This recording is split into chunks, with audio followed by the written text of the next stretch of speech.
So guys, guess what? The Sahel country launched their own passport. They are now ditching the ECOWAS passport, the ECOWAS insignia, and they're launching their own Sahel country passport, which is Mali, Burkina Faso, and Niger, which is great news. But take a listen to Ashani speaking about it, and then we'll discuss it. Take a listen. Boom. In the following days, a new biometric passport will be put into circulation with the aim of harmonizing travel documents in our common space and territory, facilitating the mobility of our citizens throughout the region. So there you have it, guys. The Sahel countries are making concrete decisions to distance themselves from the ECOWAS group, which is corrupted because they're influenced by the French and the American, allegedly. Allegedly, they are. And they are in disarray. While the Sahel countries are actually growing economically wise, the people are backing their leaders 100%. There's no puppet presidents. And they are leading their people to higher heights and to greater prosperity. How is this? Because what? This is a picture of the old passport from the Mali. That's the Malian passport, as I can see there. And then you have the Niger passport. And then you have the Burkina passport, who already ditched the insignia. But if you take a look at the Mali passport, you see the insignia, the ECOWAS. That's what used to be there. Now, but the Burkina Faso had launched their passport recently and rebranded, so that's why you see that insignia on it. But now they're gonna have the Sahel country insignia. This means these three countries people can travel freely within them. So there's different views on how the passport gonna look, but there's one I have up there. That one is like I'm not sure that's the official look. That's just maybe someone who made that to say, okay, maybe it look like this, but we don't know yet exactly what it will say. But I know it will say the Sahel countries or the Sahel states, something like that. But we don't know what insignia they're gonna use to represent these countries.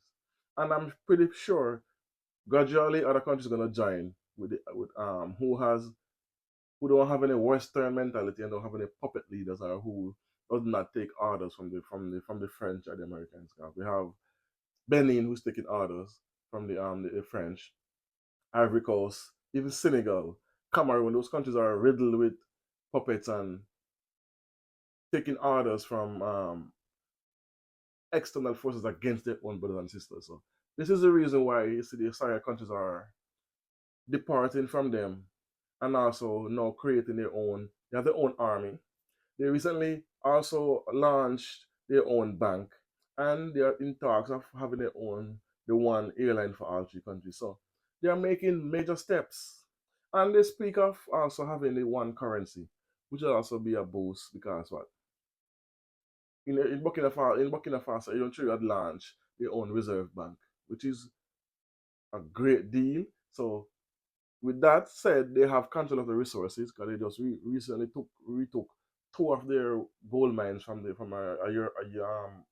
English from the UK mining company. You know, they are mining their own gold, and they have their own gold refinery, and they have their own waste management plants. Everything that's and they're taking from other countries to refine their waste from these factories and then use it to produce products to sell again. So in every way, they are making major leaps and bounds. There's some who is saying, oh, short term, yeah, it's good, but long term, they're going to be in disarray because they need the ECOWAS and they need the outside world. Yes, they do need the outside world, but the outside world also needs them because they have what the outside world need. They have um, gold, which is they need. They have aluminum, which they definitely need. They have uranium, which is 100% needed globally. And I think Niger has one of the biggest mines when it comes down to uranium because remember the French were stealing it for around 10 years from them. Now they have control over that as well. So once you have something that the world needs and it's in demand, they have to allow you to chart your own path. They cannot bully you, especially if you have strong leaders who cannot be bullied. And you have the backing of the Russian, the Chinese, even Morocco, Turkey have been backing the Sahel countries. And they have been selling them weapons, armored vehicles, and stuff like that, which certain countries cannot sell to them. Like, for instance, even Brazil was blocked recently from selling um, fighter planes to Burkina Faso, even though it's paid for, the Americans blocked it. So they cannot block anything from Turkey or from Morocco, the Chinese or the Russians. So they are actually um, equipped in their army more. They're having more. They are upgrading. They have more arsenal. So now they cannot bully them either because they have the army to back them. And the three countries coming together, joining the armies is another big, great accomplishment. When the ECOWAS now is in disarray because they are in worries, they have to listen to what the French and the American tell them to. They have to do what they say, and they are consistently going against their own brothers and sisters because they are joining with even the French to attack to destabilize these three Sahel countries, and they have proof. Even recently, the Ivory Coast has have a warship dock from the French in Ivory Coast. Benin have camps, training camps that they're training with the French and the Americans against the Sahel states, according to Abraham Traore. Again, he said he has proof, and he's gonna release it soon to have this so that they are directly um trying to destabilize the three countries because they don't want this. Listen, what they say these three countries are doing. If they don't want this to be replicated on the continent, because if these three countries can become so successful and replicate what they're doing to other African countries, they're gonna lose their grip and their power on the country. So this is what they don't. I mean, not the country and the continent. This is one of the reasons why they had took out Gaddafi in Libya because Libya was a shining light of how a country should be run. Free healthcare, free education. They barely pay any utilities bill like light and water. It was almost free. You can go to any university at any level. They get homes. They get whenever time someone get married, they get 5,000. They used to get homes as well.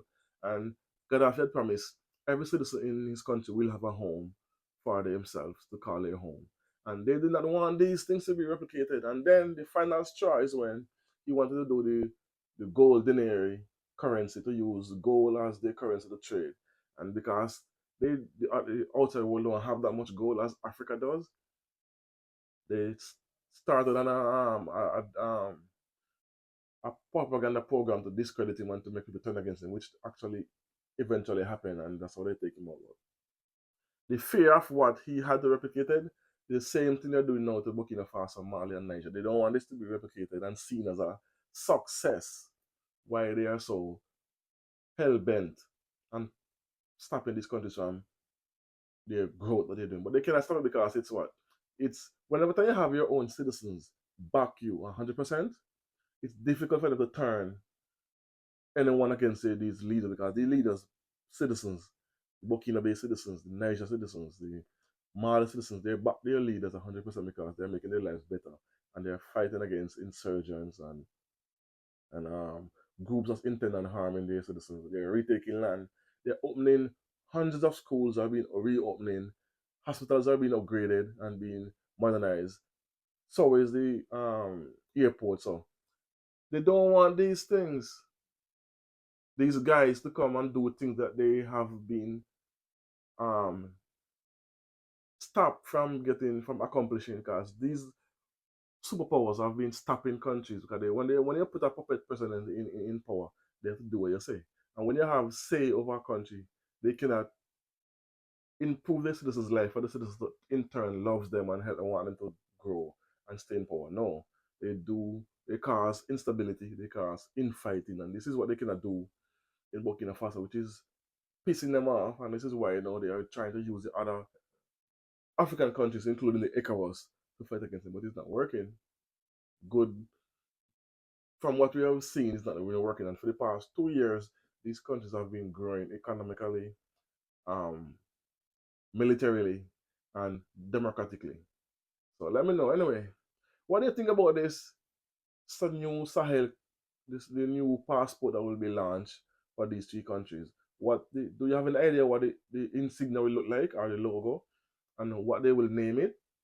Let me know what you think about this in the comment section. As I always don't know, tell a friend, tell a friend, tell a friend. Like, comment, share, and subscribe. My name is Stefan. Thanks for watching. Boom.